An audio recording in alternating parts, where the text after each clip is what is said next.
하나님 아버지 감사합니다.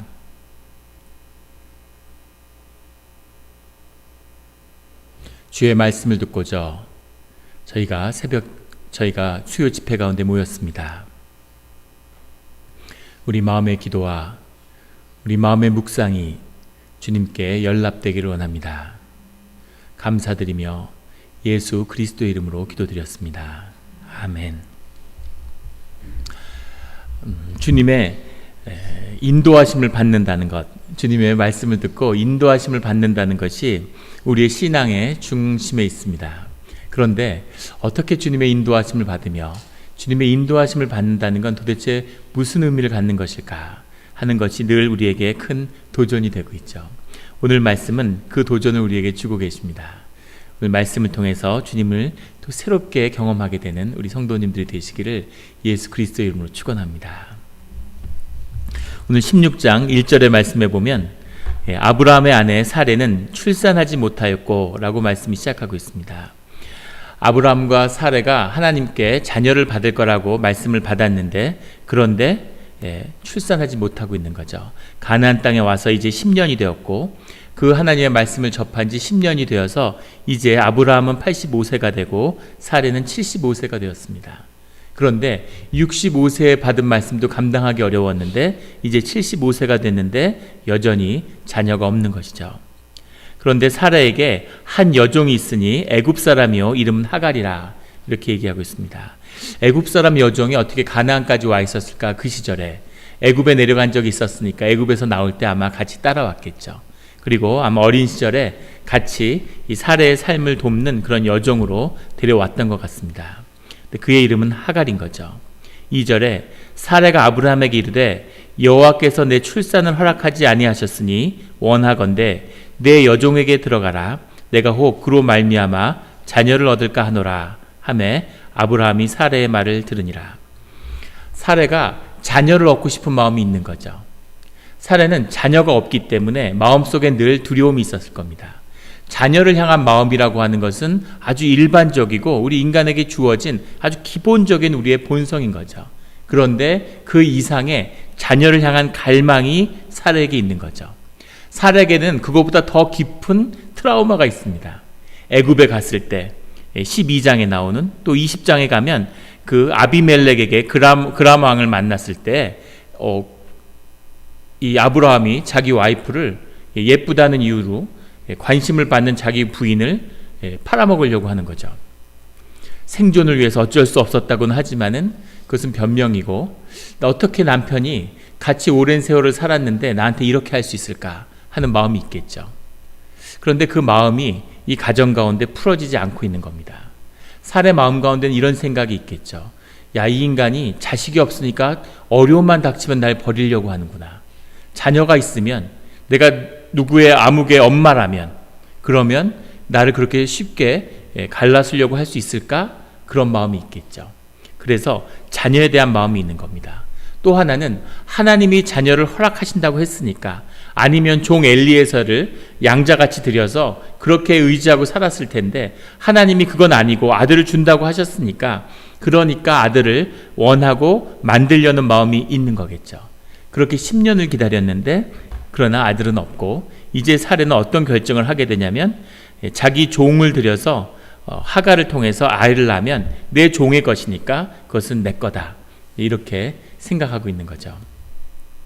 불과 100년도 안 되는 100여 년 전에 제정 러시아의 말기에 크로포트킨이라고 하는 무정부주의자가 있는데 그 사람이 쓴 전기책에 보면 러시아 귀족들이 전쟁에 나가는 거죠. 전공을 세워야 되니까 귀족이니까. 그런데 전쟁에 나가면 귀족은 그냥 전쟁에 나간 거지 싸움들은 다 종들이 하는 겁니다. 그 종들을 자기 장원에서 종들을 수십 명을 데리고 하는 거예요. 근데 그 종이 싸워서 무공을 세우면 그러면 그 훈장은 귀족이 갖는 거죠. 종은 자기 소유니까. 사례도 그렇게 생각했던 것 같아요. 자기의 하갈은 내 종이니까 하갈이 낳은 자식은 내 자식이지. 또 하갈이 얼마나 이쁘고 마음에 들고 자기 딸 같고 자기 분신같이 생각했으면 하갈을 통해서 낳은 자식이 내 자식이면 좋겠다 이런 마음이 들었던 거겠죠. 그래서 하갈하고 결혼을 하라고 그렇게 얘기하니까 내 여종에게 들어가라 이렇게 얘기하는 거죠. 그 앞에 여호와께서 내 출산을 허락하지 아니하셨으니 그러니까 이제 우리가 아이를 낳아야 되겠다 이렇게 얘기하는 겁니다. 3절에 아브라함의 아내 사레가 그 여종 애굽 사람 하갈을 데려다가 그 남편 아브라함에게 첩으로 준 때는 첩이라고 해석했는데 레 이샤라는 말입니다.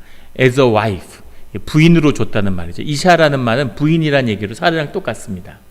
처첩이 있던 시절이 아니라 중혼을 해서 부인을 여러 명 거느릴 수 있는 거죠. 그래서 하갈도 부인이 된 거죠. 뒤에 가면 야곱도 중혼을 하죠. 자매하고 결혼을 하고 이렇게 중혼이 횡행할 수 있었던 시대죠. 그래서 그 부인을 첩이 아니라 사실은 부인으로 얻었다는 게 더 정확한 해석일 겁니다.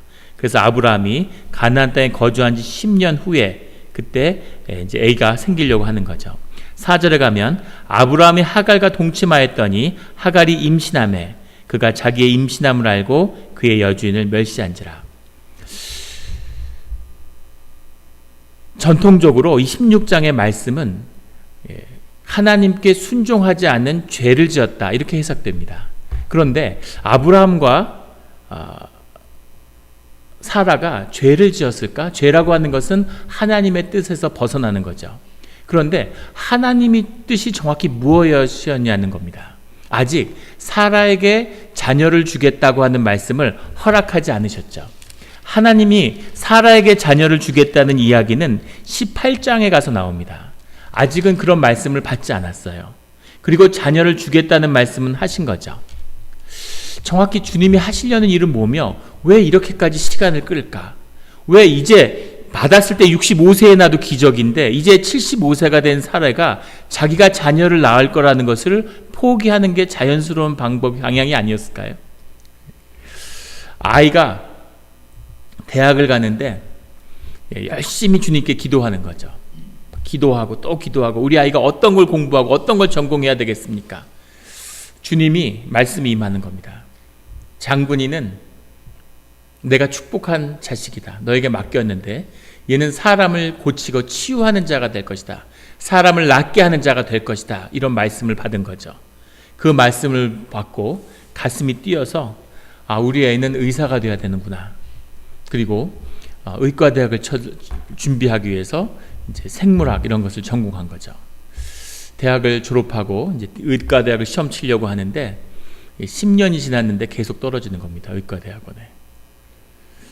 그래서 30대 초반이 됐는데 부모도 그렇고 본인도 엄마 나 진짜 의사 되라고 하나님이 말씀하신 거 맞아? 이렇게 얘기하는 거죠.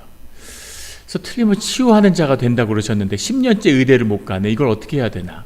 그러면서 이제 분별에 들어가는 거죠. 사실은 치유하는 자가 꼭 의사는 아니잖아. 간호사가 될 수도 있고 물리치료사가 될 수도 있고 꼭 몸을 치료해야 되는 게 아니라 마음을 치료하는 심리치료사가 될 수도 있잖아. 이런 생각을 하는 게 자연스럽겠죠. 아니겠지 설마. 설마 치유한다는 의미가 목사가 되라는 뜻은 아니셨겠지. 이제 이런 마음도 있겠죠. 한편에는. 그런 상황을 맞고 있는 거죠. 아이를 주신다는 약속은 받고 붙들고 있는 거예요. 그런데 자식을 어떻게 가질 거라는 말씀은 하지 않으신 거죠. 그래서 사실은 하갈을 통해서 자녀를 낳은 것은 자연스러운 겁니다. 그리고 이것을 주님이 막지 않고 자녀를 낳을 때까지 그냥 두셨죠. 그러면 도대체 문제는 뭐였을까? 여기서 나온 이스마엘이라는 자녀가 그것이 롯의 후손들처럼 두고두고 유대인과 주의 자녀들에게 큰 굴레가 되는 그런 역사가 일어난 이유가 뭘까 하는 거죠. 어디서 빗나간 걸까? 왜 이것은 온전한 순종이 되지 못했을까? 왜 하나님의 음성이 들리지 않는 10년의 세월이 지났는데 그런데 주님의 뜻은 정말 어디 있었는가 하는 거죠. 하나님이 우리에게 말씀을 주시고 말씀이 살아나고 하나님이 우리가 인도하심을 직접적으로 느끼고 경험할 때가 있죠. 그런데 하나님이 침묵하시고 하나님이 약속을 들어주시겠다고 했는데 이 문제를 풀어주시겠다고 했는데 10년이 지나도 침묵하시면서 아무 말씀을 안 하고 계시는 겁니다. 우리는 아브라함이 하나님의 말씀을 듣고 고향 땅을 떠난 다음부터 하나님의 중요한 사건, 하나님의 임재의 사건을 중심으로 보니까 임재가 넘쳐나고 말씀이 넘쳐나고 그런 강력한 인도하심을 받은 것 같지만 사실은 하나님의 말씀을 한번 접한 다음에 10년 동안 침묵하고 계시는 거예요. 10년 동안 살아가면서 하나님이 이제 나를 떠나셨을까? 이제는 더 이상 말씀하시지 않는 걸까? 나에게 구하는 게 뭘까? 내가 알아서 해야 되는 걸까? 이런, 진작 애를 낳았으면 벌써 10살인데 이제까지 아무 일 않고 손 놓고 기다려서 사태가 이렇게 됐나? 온갖 생각이 다 됐겠죠. 그래서 하갈을 통해서 애를 낳겠다고 하는 생각은 충분히 할 수 있는 생각이었다는 거죠. 그럼 뭐가 빗나간 걸까요? 뭘 놓친 걸까요? 주님의 인도하심을 받는데. 인도하심을 받는데 아브라함이 무언가 놓친 게 있는 거죠. 사라가 놓친 게 있는 겁니다. 무엇을 놓쳤냐면 하갈을 통해서 아이를 낳겠다는 생각을 할 수 있어요. 그것을 시도할 수 있는데 그렇게 해서 낳는 아이가 주님이 주신 아이가 맞습니까? 라고 주님께 물어봤어야 되는 겁니다. 그런데 그것을 물어보지 않았죠. 이상한 건 뭐냐면 이상한 건 15장에서 자녀를 구할 때 먼저 주님께 물어봤죠. 엘리에셀을 우리의 자녀로 주신 것입니까? 우리의 상속자로 주셨습니까? 라고 물어봤는데 주님이 걔는 아니다. 아브라함의 스라에서 나올 거라고 말씀하셨어요. 그런데 엘리에셀은 물어봤는데 왜 이스마엘은 물어보지 않았을까 하는 거죠. 그것이 포인트인 겁니다. 늘 주님께 물어봐야 되는 거죠. 아브라함은 하나님을 깊이 경험하고 하나님의 뜻 가운데서 살아가고 있어요. 뒤에 보면 엘리에셀이 이삭의 부인 리브가를 찾으러 갈 때 주님께 기도하는 모습이 나오죠. 엘리에셀은 종인데 어떻게 그렇게 신실한 하나님의 사람이 됐을까요? 아브라함을 보고 배웠겠죠. 아브라함은 신실한 사람이고 하나님의 사람으로 살아가고 있습니다.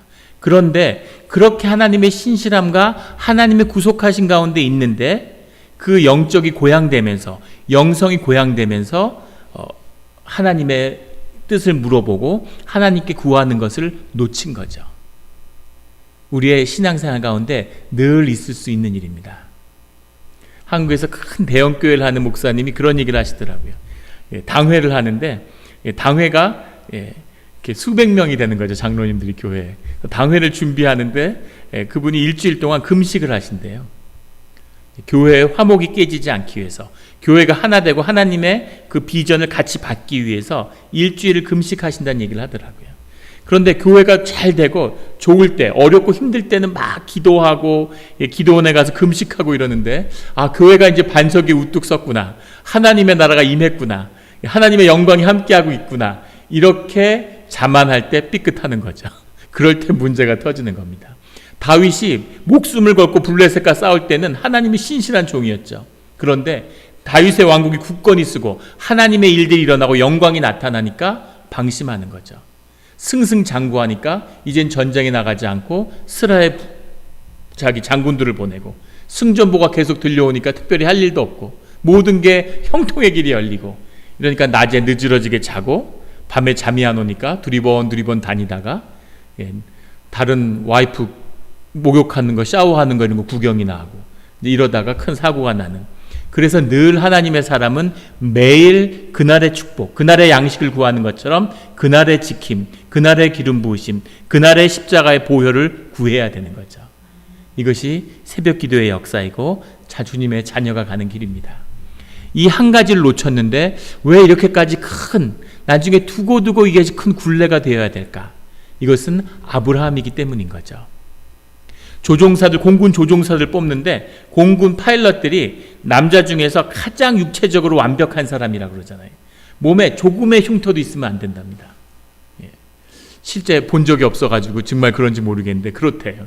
그래서 신체 검사를 해서 조금이라도 수술을 받았거나 상처받은 게 있으면은 그러면 조종사가 될 수 없다고 합니다.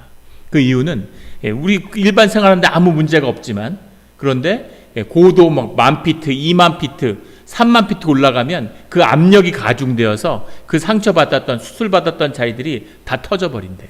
그 압력을 못 이기고.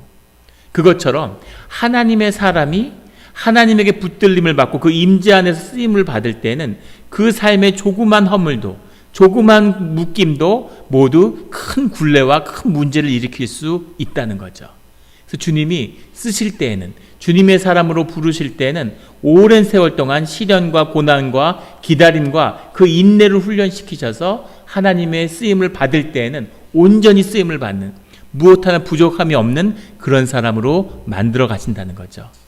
물론 그런 사람이 되지 못하고 그런 것이 부족하지만 주님의 은혜가 함께 하심으로 그 삶이 쓰임을 받죠.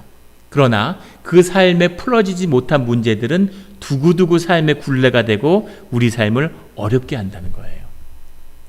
그러면 아브라함의 문제는 뭐였을까 하는 것이 이제 시작되는 거죠. 4절에 아브라함과 하갈이 동침했는데 하갈이 임신하니까 그가 자기의 임신함을 알고 그의 여주인을 멸시한지라. 하갈이 아기가 생기니까 이제 정말 어머니 같고 완전히 여주인이고 절대적인 권위가 있었던 그런 사라가 우습게 보이는 거죠. 5절에 사라가 견딜 수가 없어서 아브라함에게 뭐라고 이러냐면 내가 받는 모욕은 당신이 받아야 옳도다 이렇게 얘기합니다. 이 말뜻은 뭘까요? 이 사라와 하갈의 싸움이 되겠습니까? 상대가 되겠습니까? 하갈이 어떻게 사라한테 이렇게 멸시를 할 수 있을까요? 이 모든 것은 아브라함 때문인 거죠.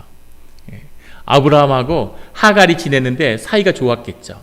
아기도 생기고 또 자식이 생겼다 그러니까 얼마나 기쁘겠습니까? 나이 85세에 금지어 오기야 막 하갈밖에 없는 거죠. 거기다가 같이 허심탄회하게 한 가족으로서 얘기하면 좋은데 그림이 나오잖아요. 이렇게 막 하갈하고 안에서 낄낄낄 하하하 하고 뭔가 얘기를 해. 이것 좀 먹어봐. 이거 꿀인데 기가 막힌 거야. 이러는데 그래가지고 사라가 이렇게 들어오면은 또 갑자기 아무 말도 안 해. 갑자기 분위기가 싸해져. 그래서 하갈을 불러서 무슨 얘기 했냐 이러고 물어보면 아무 얘기도 안 했는데요. 또 뭐 이런 식으로 얘기를 해. 그래서 이것들 봐라. 뭐 이런 식으로 자꾸 분위기가 악화돼 갔겠죠. 나도 부인인데 우리 애가 이 모든 유산을 물려받을 건데 사라가 점점 기분이 나빠지는데 그 모든 중심에는 이 아브라함이 있는 거죠. 아브라함이 자신의 삶에 있는 이 문제를 풀지 못해요. 이 문제를 끝까지 풀지 못합니다. 나중에 이삭이 태어났는데 이삭을 하나님이 바치라 그러니까 이삭을 데리고 가는데 사라한테 얘기를 하지 않습니다.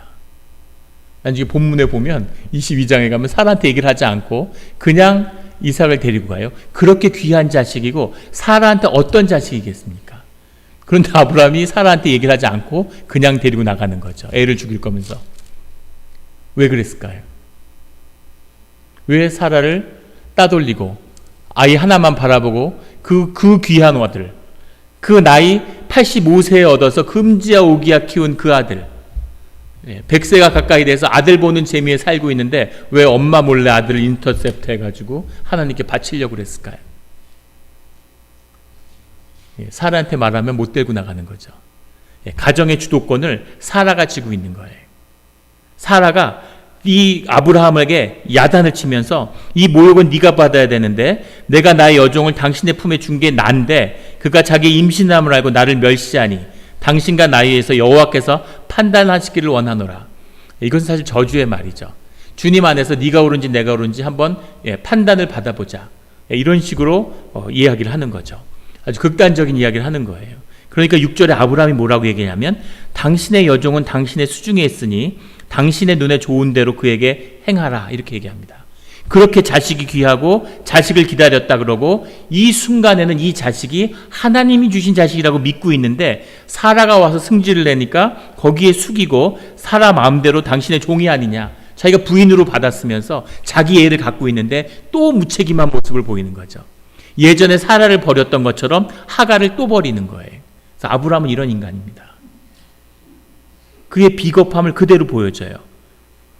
그러자 사레가 하갈을 학대하였더니, 아기를 갖고 임신한 여자인데 이 여인을 학대하고 사레가 도망을 합니다. 왜 도망했을까요? 도망해서 애굽으로 가려고 하는데 그 시대에 애굽으로 여자 혼자서 임신한 몸에 걸어서 애굽까지 간다는 게 가능했을까요? 애굽을 종으로 나와서 10년이 지났는데 애굽에 간들 무슨 친척 있고 반기는 사람이 있었을까요? 어떤 상황에서 여기 나왔겠어요? 사라의 밑에 있다간 죽겠구나. 그냥 죽고 마는구나. 이래도 죽고 저래도 죽을 거면 광야로 한번 도망가가지고 살 길을 도모해야지. 이런 환경에서 나가는 거죠.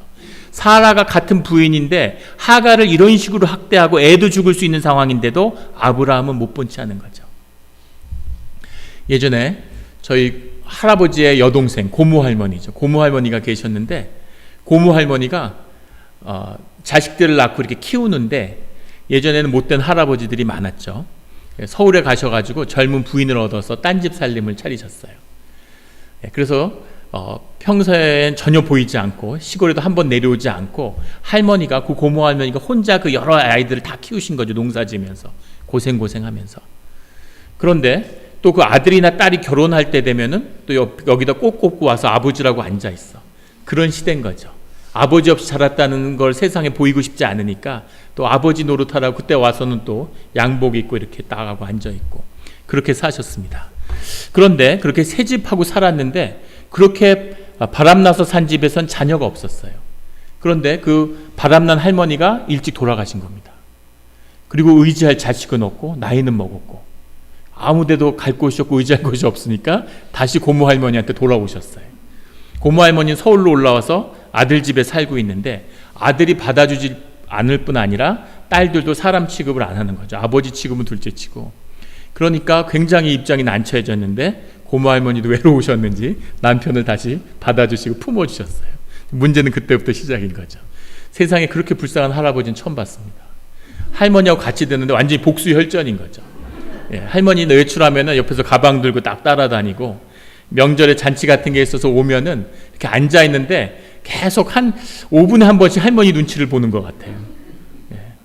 그래서 할머니가 술 좀 그만 먹어라 그러면 그때부터 한 방울도 안 마시고 밥 좀 그만 먹으라 그러면 전혀 안 먹고 이제 뭐 이렇게 말이 많냐 그러면 그때부터 말 한마디도 안 하고 그래서 어린 나이에 보면서도 참 인생이 저렇게 되면 안 될 텐데 이런 마음이 드는 거죠. 안 그러고 같이 사이좋게 잘 살았어도 40이 넘어가면 육신과 의식의 힘이 약해지면서 무의식이 올라오고 우리 무의식에 있었던 여성성이 남자는 여성성이 여자는 남성성이 올라와서 그 여성 호르몬이 실제 분비된다는 거 아니에요. 남성은 여성화되고 여자는 남성화되는데 여성들은 점점 세지는 거죠. 목소리도 점점 커지고 더 우렁차지고 남자들은 자꾸 눈물이 나고 뭔가 울적해지고 이래서 안 그래도 상대가 안 되는데 그런 삶의 백그라운드까지 있으니까 뭐 앞에서 말을 못하는 거예요. 그래서 남자들이 점점 약해져서 남자들의 역할을 못하는 거죠. 아버지의 역할을 제대로 행하지 못하는 겁니다. 이것이 이제 가정의 비극인 거죠. 이 가정의 비극이 아브라함 가운데 있어요. 이것을 풀어야 되는데 아브라함이 이것을 풀지 못하는 거죠. 우리 교회도 다 웃으시지만 우리 교회도 지금 뭐 집에서 와이프한테 큰 소리 칠 수 있는 분은 제가 공공연하게 듣기로는 딱 2분밖에 없다 그래요. 이 중에 한 분 앉아 계십니다. 근데 그것도 소문으로만 들었지 실제 뭐 소리 치는 걸 본 적이 있어야지.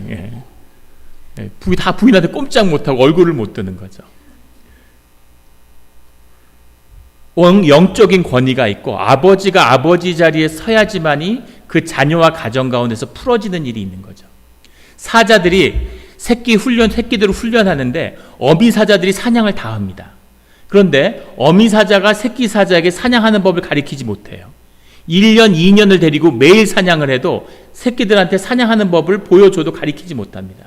그런데 아빠 사자가 돌아와서 자녀들을 사냥하는 법을 가리키면 2시간이면 애들이 사냥하는 법을 깨달아요. 자기 본능 가운데 있는 것을 그 문을 열어주는 것이 아버지인 거죠. 아버지의 역할과 아버지의 위상이 가정 가운데 있어야 되는데 이 가정은 아브라함이 그것이 완전히 무너졌죠. 언제 무너졌겠습니까? 애굽에 내려갈 때 무너진 거죠. 자기가 굶어 죽고 쪽박을 차고 죽는 한이 있어도 그래도 와이프는 나니까 내 생명이고 언약을 했으니까 내가 평생 지키겠다고 했으니까 책임지는 모습을 보여야 되는 거죠. 그런데 가정에 위기만 오면은 부인 뒤로 숨고 부인을 내보내. 그리고 자기는 한몫 챙겨. 이런 인간을 신뢰할 수도 없습니다. 그 일이 지난 다음부터는 아브라함은 남편으로서 아버지로서 아무 권한이 없는 거죠. 큰 소리치고 가장이지만 집안에서 사례한테는 찍소리도 못하는 그런 쪼그라든 인간이 된 겁니다. 아버지의 권위가 남편으로서의 권위가 세워져야 되는 거죠. 그런 권위가 세워지는 우리 영락교회 아버지들이 되시기를 예수 그리스도의 이름으로 축원합니다. 감히 아멘도 못하고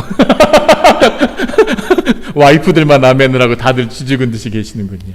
이게 회복돼야 됩니다. 회복돼야 되는 거죠. 그래야 가정이 살고 영적 축복이 부어지는 거예요. 성경의 축복의 도구는 2개밖에 없습니다. 가정과 교회죠. 이 2개를 통해서 하나님이 축복을 흘려보내세요. 그 가정을 완전하게 이루어야 되는데 그것을 마귀가 깨는 거죠. 교회를 완전히 이루어야 되는데 그 교회를 완전히 깨려고 그러는 거죠. 이것이 마귀의 역사입니다. 단단하고 견고한 가정을 이루어야 되는 거예요. 그래야 주님의 축복을 담을 수 있는 거죠.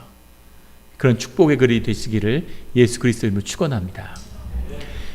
사실 하갈과 이스마엘에게는 많은 것이 들어있죠. 오늘 다 나눌 수는 없지만은, 그러나 이 가장으로 아브라함이 쓰지 못했다고 하는 것이 두고두고 이 자녀들에게 물려지는 거예요. 이것이 더 심각한 겁니다.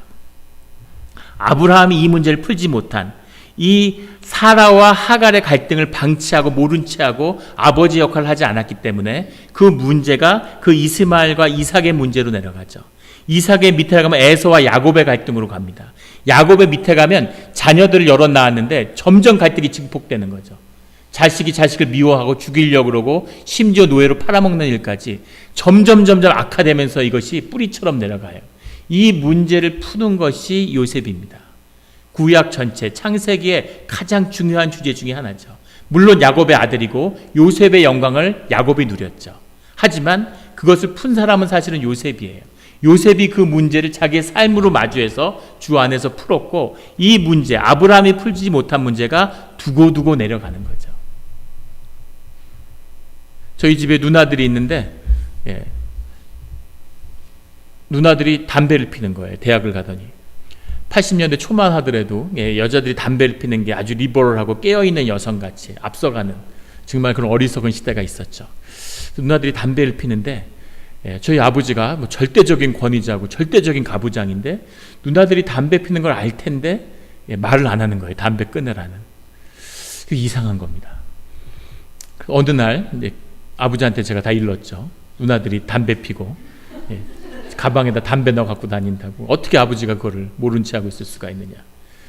누나들을 불러서 당장 야단치고 담배 끊으라고 얘기를 해야 되지 않겠냐고. 이렇게 제가 밀사로서 독대를 해서 아버지한테 딱 얘기를 다 했더니 아버지가 저한테 아주 중요한 말씀을 해주셨어요. 아버지는 군인이셨잖아요.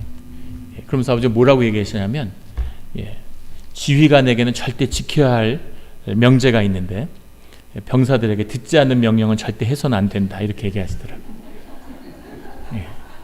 듣지 않는 명령을 하는 순간 지휘관의 권위는 무너지는 거다, 이러면서. 아버지도 그 진실을 마주하지 못하시는 거예요. 당신의 권위를 위해서 피하시는 거죠. 아브라함도 이 가정의 문제를 결국 풀지 못했기 때문에 이것이 자녀들의 두고두고 이 문제가 악화되고 그 자녀의 문제가 점점 더 문제를 일으키는 그런 문제가 되는 거죠. 부부 간에 이 문제를 가정 간에 자녀 가운데 풀어야 됩니다. 이 문제를 푸는 주의 자녀들이 되시기를 예수 그리스도의 이름으로 축원합니다. 이 사건이 있은 다음에 이 하나님의 영이 부어지고 생명의 역사가 올라온다고 해서 바로 평화가 임하는 것은 아니에요. 사람들이 그것을 착각하는데, 이 중요한 두 가지 주제가 이 밑에 더 들어있는데, 하나는 사실은 아브라함이 하나님의 영광을 받고 이 사회적에 있는 4대 왕국을 깨트리고 엄청난 하나님의 기름 부음으로 하나님의 일들을 이뤄냈습니다. 그런데 가정에서 와이프를 관계를 푸는 일을 하지 못하고 있어요. 이것이 주님 안에 있는 주의 사람이 보여주는 모습이라는 거죠. 하나님을 잘 믿고 신실하고 주님의 기름 부음을 받았다고 해서 내 성품이 좋아지거나 내 인격이 좋아지는 것하고는 다른 문제입니다. 하나님의 기름 부음을 받고 그 능력으로 많은 일을 감당할 수 있어요. 그것과 내 내면이 다루어지고 내 내면의 온유와 겸손을 갖추어서 하나님의 사람으로서 하나님 주시는 영적인 일을, 가정을 이루어낸다는 것은 다른 문제라는 것을 말씀드리는 거죠. 이것을 아브라함이 보여주고 있고 이것을 풀어야 된다는 겁니다. 이것을 노예인 요셉이 풀어요. 이것이 신앙의 비밀이고 하나님의 인도하심의 비밀입니다. 창세기를 깊이 관통하고 있는 하나님의 인도하심의 비밀이에요. 주님이 우리의 그리스도의 영으로 받았기 때문에 주님 안에서 우리의 마음을 다뤄가고 우리의 삶을 다뤄야 하는 거죠. 이것은 하나님의 쓰임을 받고 하나님의 일을 한다는 것과는 다른 겁니다. 하나님의 성령의 충분함으로 우리 마음의 인성과 우리의 심령과 우리의 품성을 다뤄나가는 삶과 하나님의 외적인 기름 부으심으로 성령의 충만함을 받아서 하나님의 일을 능력으로 감당하는 일, 그 두 일이 다 같이 우리의 삶 가운데 이루어져야 되는 숙제죠. 아브라함은 반은 하고 반은 못한 거예요. 그 숙제를 자녀들에게 남기고 간 겁니다. 이 숙제가 앞에 놓여 있는 거죠. 하나님의 거대한 정말 구속의 엄청난 역사를 이 가정을 통해 이루려고 하는데 아브라함이 그 많은 고난과 삶의 어려움 속에서도 풀지 못하고 있어요. 왜 못 풀었겠습니까? 아브라함이 자기 자녀를 내어주는 사람인데 왜 이걸 못 풀어요? 이것은 혼자 푸는 게 아니라 와이프인 사라와 같이 풀어야 되는 문제이기 때문인 거죠. 사라하고 이 관계가 안 되니까 이 문제를 못 푸는 거예요. 이건 사라도 주인공이잖아요. 부부에. 사라와 같이 풀어나가야 될 문제인 거죠. 부부가 같이 신앙생활을 하는데 교회에 그런 분이 많습니다. 우리 교회는 굉장히 특이하고 하나님 어떻게 쓰실지 늘 흥미진진한데 다 부부잖아요. 이렇게 쓰임을 받는 교회는 드뭅니다. 대부분의 교회 가면 80-90%는 여자분들이고 한 10%만 남자분들이죠. 그런데 교회 신앙생활 열심히 하고 집사님으로 권사님으로 교회를 섬기는데 그런데 남편들은 교회를 안 나오거나 나와도 헌신되지 않은 분들이 있는 거죠. 그런 분들에게 늘 권면해. 집안 비워두고 교회 와가지고 있고 그러지 말라고. 가정을 회복하는 게 먼저고 남편을 섬기는 게 먼저고 남편을 세우는 게 먼저라고. 두 개의 수레바퀴로 달려가는데 그 수레바퀴가 짝이 맞아야 수레바퀴가 그 수레가 앞으로 나가는 겁니다. 한쪽은 거대해서 막 달리려고 그러고 한쪽은 미쉐린 타이어고 한쪽은 나무바퀴 같이 돼 있으면 그러면 이게 빙빙빙빙 돌기만 하는 거죠. 헛바퀴를 도는 거죠. 그래서 그 섬김으로 가정을 먼저 세우는 것, 자신이 죽음으로써 가정을 세우는 것, 이것이 회복의 역사의 시작입니다. 이 일들이 있어야 되는 거죠. 남편은 그 세움을 받아서 영적 권위를 가지고 가정을 회복시켜야 돼요. 와이프가 아무리 신앙이 뜨거워도 가정과 자녀가 회복되지 않습니다. 아버지가 기도가 없이는 아버지의 축복이 없으면 자녀들의 삶이 회복되지 않아요. 남녀 차별이 아니라 영적 질서입니다. 그런데 아버지가 헌신된 집은 남편이나 애들이 시원치 않아도 가정이 세워지는 거죠. 아버지가 기도하는 집은 자녀에게 큰 축복이 부어지는 것을 보게 되는 거죠. 이것이 아버지의 비밀인 거예요. 영이 충만해지고 아버지를 깊이 만나면 더 시끄러워집니다. 가정이. 평화롭고 좋아지면 다 그 길로 갔겠죠. 어떤 시골에 있는 농부가 싸움닭을 키우는데 시골에서 싸움닭끼리 싸움하는 게 큰 그거잖아요. 싸움닭을 집에서 키우는 거죠. 싸움닭을 잘생기고 멋진 놈을 데려왔는데 얘가 잘하는데 비실비실하는 거예요. 싸울 의욕도 없고 힘도 없고 그래가지고 맨날 꾸벅꾸벅 졸기만 하고 알 낳는 씨암탉 같은 게 와서 꽉 짖어도 막 도망가고 외모만 멋있지 아무 기력도 없고 힘도 없는 거죠. 싸움을 못해. 그래서 이걸 어떻게 해야 되나, 얘를 어떻게 얘 기운을 돋고 와서 싸움닭을 만드나. 그래서 얘를 싸움닭 전문 학교에 데려간 거죠. 훈련 센터에 가서 정말 싸움닭을 전문적으로 수련하는 조교한테 싸움닭을 가서 맡겼대요. 싸움닭을 맡기니까 그 조련사가 싸움닭을 받아들더니 얘는 아주 훌륭한 싸움닭이 될 거니까 걱정하지 말라고 한 달마다 와서 한번 보라고 얘가 어떻게 변하는지. 한 달 뒤에 갔더니 얘가 아무 별 그게 없는 거예요. 생기는 좀 생긴 것 같은데 아직도 싸움을 못하고 닭들하고 어울리지도 못하고 혼자서 이렇게 가 있고 이런 거죠. 그래서 얘가 뭐가 좋아졌느냐, 얘가 싸움닭이 됐느냐 이렇게 물어보니까 아직 안 됐지만 급격히 회복하고 좋아지고 있다고 그렇게 얘기하더래요. 한 달이 더 있다가 2달째가 돼서 가서 보니까 이 닭이 막 닭들하고 싸우는데 막 난리가 난 거죠, 안에서. 이 닭하고 싸우고 저 닭, 이 닭을 막 쫓고 저 닭을 쪼아내고 막 닭들이 사방으로 도망다니고 완전히 활개치고 있는 거예요. 완전히 살아나고 이제 진짜 싸움닭이 됐네요. 그러니까 아직 멀었다고. 두고 그냥 한 달 뒤에 다시 와보라고. 한 달 뒤에 갔더니 닭들은 조용한데 이 싸움닭이 막 염소, 개, 양 이런 것들하고 막 싸우는 거예요. 그런 것들을 하고 막 싸우고 개를 쫓아다니고 막 얘가 난리가 났어요. 완전히 살아났구나. 얘는 최고의 싸움닭이 됐구나. 닭들하고 싸우는데 닭들은 이미 눈을 못 뜨고 양들 뭐 개, 염소 이런 것들하고 싸우는데 데려가겠다 그러니까 아직 멀었다고. 아직 멀고 두고서 다시 오라고 그러더래요. 6개월이 돼서 이제 데려가도 된다 그래서 갔어요. 도대체 어떤 모습이 됐을까 하고 가니까 이 싸움닭이 조용히 있는 거예요. 그 닭장과 농장 전체에 평화가 가득해. 싸움닭이 가만히 있는 거죠. 아무도 싸우지 않아. 저기서 염소들이 막 티격태격하고 음메 이러니까 닭이 이렇게 쳐다보니까 또 거기도 침묵이 임해.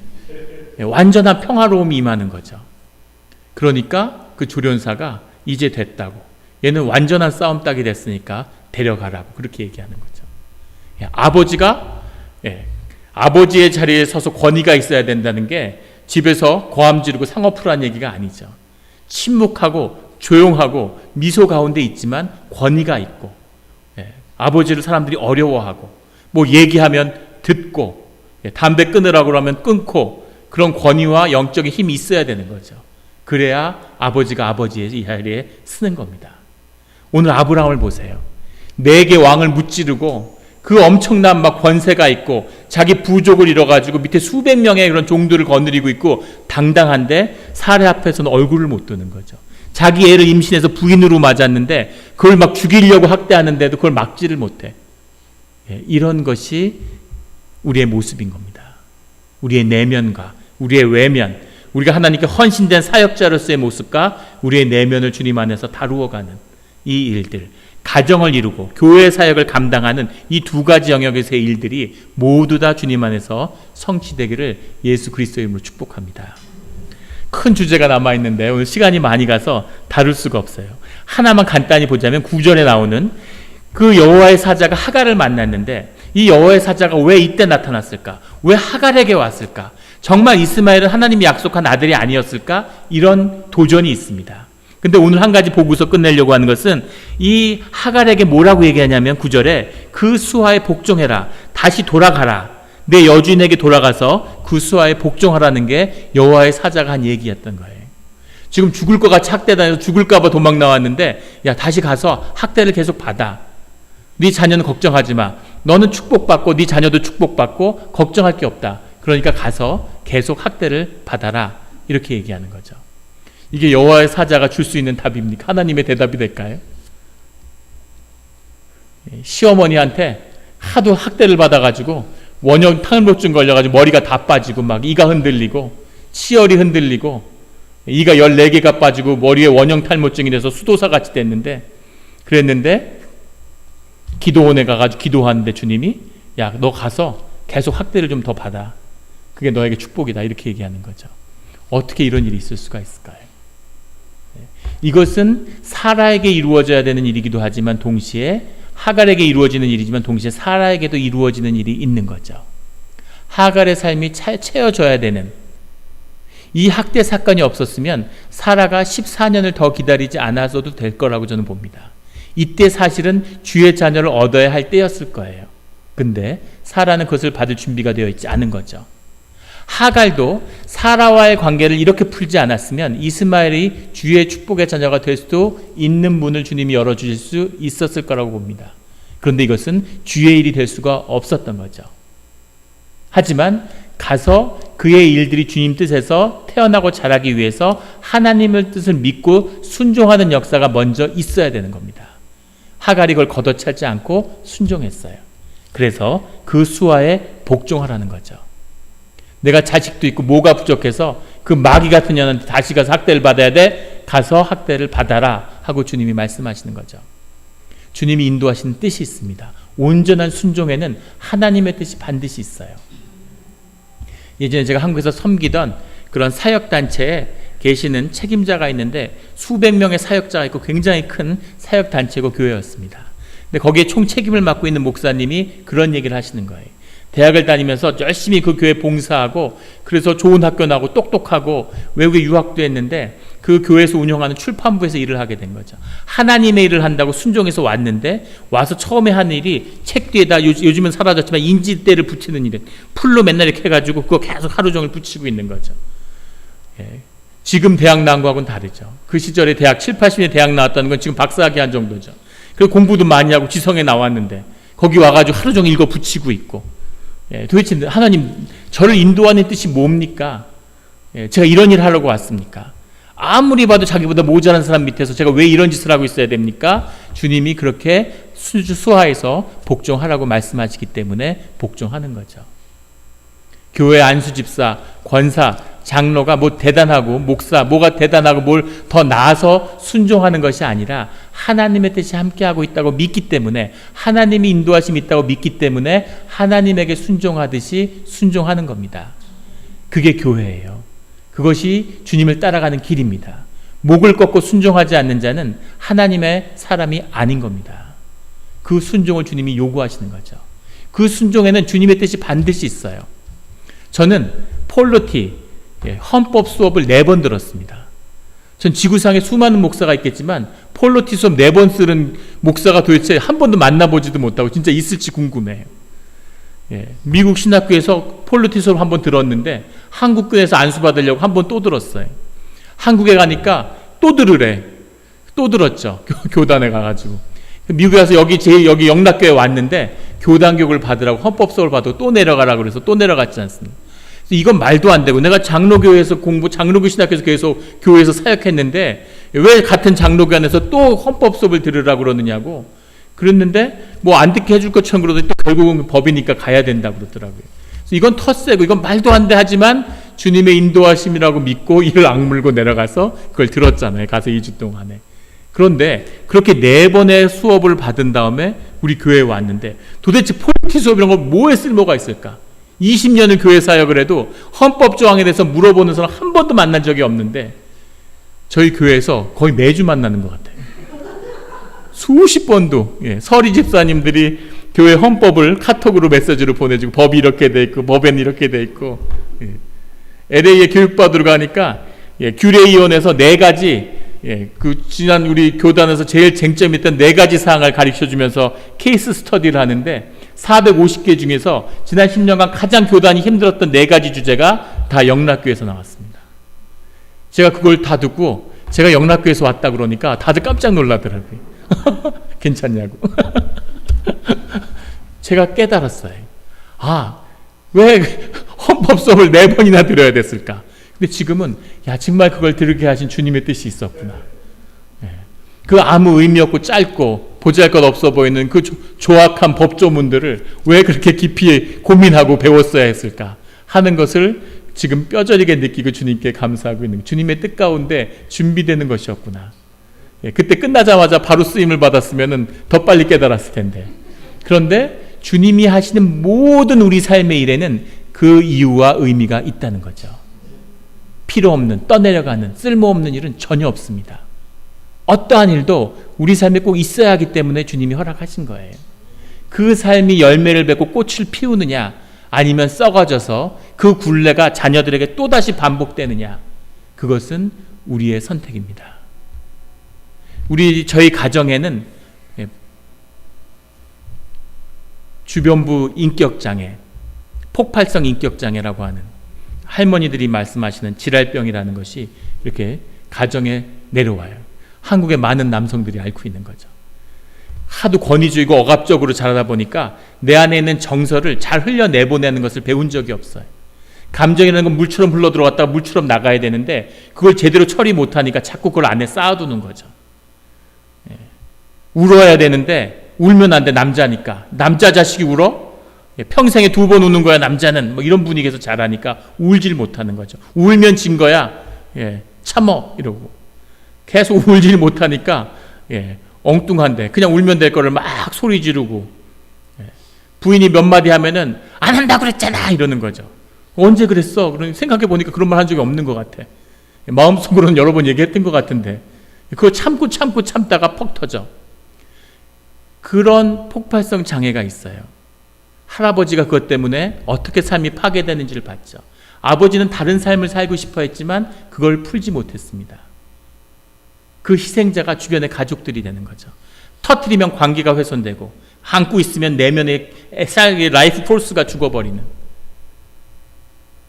그것을 가족들에게 쏟아놓고서 혼자서 외롭게 서재에서 앉아서 등을 보이고 오랫동안 앉아있는 그 아버지의 모습을 보면서 사실 어렸을 때 나는 장가를 가지 말아야 되겠다, 자식을 낳지 말아야지, 사실 그런 생각을 했었습니다.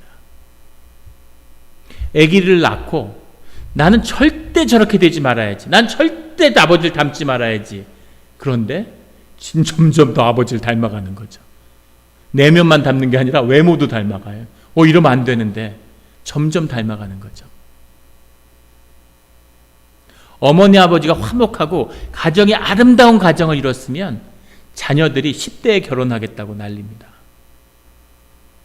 40이 50이 됐는데 결혼을 안 하려고 해요. 가정에 소망이 없는 거죠. 깊은 무의식 가운데 두려움이 있는 거죠. 그것을 풀어야 되겠다는 결심을 한 건 자식들이 낳아서 아들이 자라나는데 아들 안에 내 모습을 또 보는 거죠. 내가 풀지 못하면 얘네들도 똑같은 삶의 굴레로 고통받는구나. 무슨 일이 있더라도 내 삶에서 어떠한 대가를 치러도 이것을 끊어야 되는구나.